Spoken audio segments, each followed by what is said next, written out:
Awakening mission में आपका स्वागत है।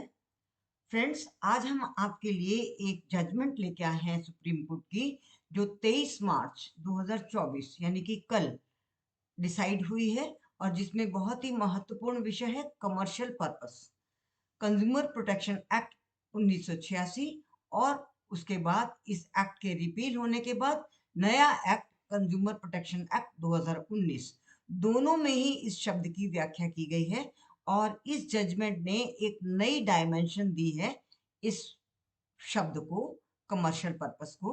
तो आज हम डिस्कस करेंगे।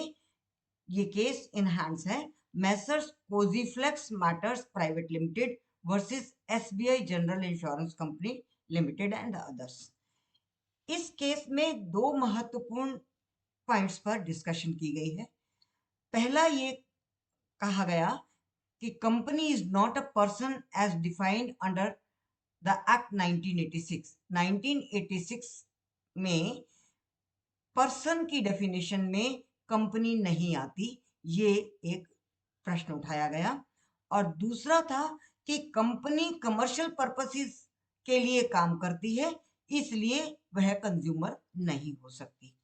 तो पहले इशू पर तो सुप्रीम कोर्ट ने ये कहा कि कंपनी पर्सन है। पुराने एक्ट के तहत भी सुप्रीम कोर्ट ने बहुत सारे ऑर्डर्स में ये डिसाइड किया है कि कंपनी भी पर्सन हो सकती है यदि वो कंज्यूमर की बाकी डेफिनेशन में फिट बैठती है तो, और वो एंटाइटल्ड है कंज्यूमर कंप्लेंट रजिस्टर कराने के लिए। तो in that case company person हो सकती है और वो एक किसी ऑथराइज्ड रिप्रेजेंटेटिव के थ्रू कोई भी व्यक्ति उसके बिहाफ पर आगे पेश हो सकता है। मीनिंग देयर बाय कि कंपनी का यदि एड्रेस दिया है तो company by its head represent करेगी। मान लीजिए चेयरमैन है, ब्रांच मैनेजर है या कोई भी टॉप मैन है, वो थ्रू दैट पर्सन आएगी, क्योंकि कंपनी आर्टिफिशियल एंटिटी है और उसको रिप्रेजेंट करने के लिए एक कोई फिजिकल एंड पर्सन होना जरूरी है, बट कंपनी पर्सन है। दूसरे क्वेश्चन पर कमर्शियल पर्पस को डिफाइन किया फिर से, क्योंकि इसकी डेफिनेशन बहुत पहले डिसाइड हो चुकी थी, एस्टेब्लिश हो चुकी थी, हम उस पर बाद में आएंगे। किंतु इसमें ये कहा कि सुप्रीम कोर्ट ने इंश्योरेंस मैटर्स में ऑलरेडी ये कहा है कि इंश्योरेंस यदि इंडेमनिफिकेशन के लिए ली जाती है, चाहे वो इंडिविजुअल पर्सन हो या कंपनी हो, in both the cases indemnification of loss के लिए जब वो ली जाती है तो ना तो वो फर्दर सेल के लिए है ना गेन के लिए है। इसलिए कंपनी यदि कोई इंश्योरेंस लेती है और उसमें इंडेमनिफिकेशन ऑफ लॉस की बात करती है तो वो कंज्यूमर प्रोटेक्शन एक्ट की परिधि में आएगी, चाहे वह 1986 का एक्ट था या आज का एक्ट है। इसमें पॉलिसी जो पहले पॉलिसी ली थी, standard peril policy material damage के लिए ली गई थी, इसलिए इसको भी जस्टिफाई किया सुप्रीम कोर्ट ने कि ये मटेरियल डैमेज के लिए ही ली गई है और इसलिए ये कंपनी होगी।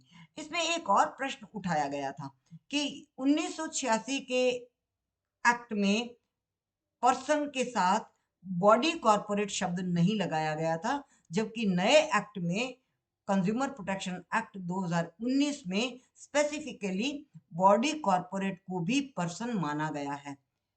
सुप्रीम कोर्ट का ये मानना था कि पिछले एक्ट में भी यदि बॉडी कॉर्पोरेट शब्द नहीं था तो भी उसके ऊपर बहुत सारे जजमेंट्स ऑलरेडी आ चुके हैं और उन 2005 में लक्ष्मी इंजीनियरिंग वर्क्स के केस में कमर्शियल पर्पस को बहुत ही अच्छी तरह से स्पष्ट किया गया था और डिफाइन किया गया था, इसलिए इसको अब प्रश्न नहीं उठाया जा सकता, जबकि ऑलरेडी सुप्रीम कोर्ट ने इसको एस्टैब्लिश कर दिया है। दूसरी बात, 2019 में ये बॉडी कॉर्पोरेट शब्द इसलिए ऐड किया गया था ताकि जो पहले प्रश्न उठाए जाते थे और उस पर डिस्कशन होती थी और बाद में सुप्रीम कोर्ट डिसाइड करता था कि ये पर्सन है, उससे बचने के लिए और अधिक क्लैरिटी के लिए इस शब्द को भी जोड़ दिया गया है। अर्थ दोनों एक्ट्स में एक ही समान है और दोनों का जुरिडिक्शन एक ही समान है, तो इसमें कोई अंतर नहीं है। अब हम चलते हैं पिछले कुछ केसेस की बात करते हैं। 13 अप्रैल 2023 में ही एक केस डिसाइड हुआ था, national insurance company limited versus Harsolia Motors and others. 2023 में ये डिसाइड हुआ, किंतु ये केस नेशनल कमीशन में 2004 में ही डिसाइड हो गया था, जिसमें ये तय हो गया था कि अगर इंडेमनिफिकेशन ऑफ लॉस के लिए कोई कंपनी इंश्योरेंस लेती है तो वो रेंडरिंग सर्विसेज होगी, और अगर सर्विसेज में डेफिशिएंसी होगी तो उसके लिए कंपनी कंज्यूमर होगी। ये ऑलरेडी डिसाइड हो चुका है हर्सोलिया मोटर्स प्राइवेट लिमिटेड के केस में, और इसी केस को फिर से अपील में जाने पर सुप्रीम कोर्ट ने भी 13 अप्रैल 2023 को उसी तर्ज पर डिसाइड कर दिया, और उसमें एक और केस का भी रेफरेंस दिया, Lilavati Kirtilal Mehta medical trust and unique Shanti developers and others, जिसमें ये स्पष्ट किया गया एक जजमेंट में हॉस्टल और नर्सिस के हॉस्टल को भी कमर्शियल एक्टिविटी से बाहर रखा गया।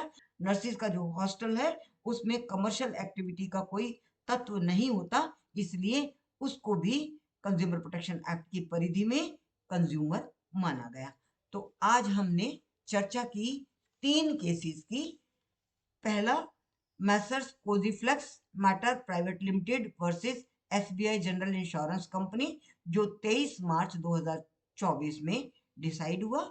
और उसके बाद हमने national insurance company limited versus Harsolia Motors and others 2023 में सुप्रीम कोर्ट द्वारा डिसाइडेड केस की भी चर्चा की, जिसको एक्चुअली नेशनल कमीशन में बड़े अच्छे तर्क के साथ 2004 में ही स्पष्ट कर दिया था कि इंडेमनिफिकेशन ऑफ लॉस के लिए यदि कोई कंपनी या इंडिविजुअल कोई भी अगर इंश्योरेंस लेता है तो वो सर्विसेज है, और उनका क्लेम रिजेक्ट करने पर डेफिशिएंसी इन सर्विसेज के लिए कंज्यूमर प्रोटेक्शन एक्ट के अंडर दोनों ही कंज्यूमर हो सकते हैं। Thank you very much. आज के लिए इतना ही, फिर मिलेंगे इसी प्रकार के एक नए इशू के साथ। थैंक्स।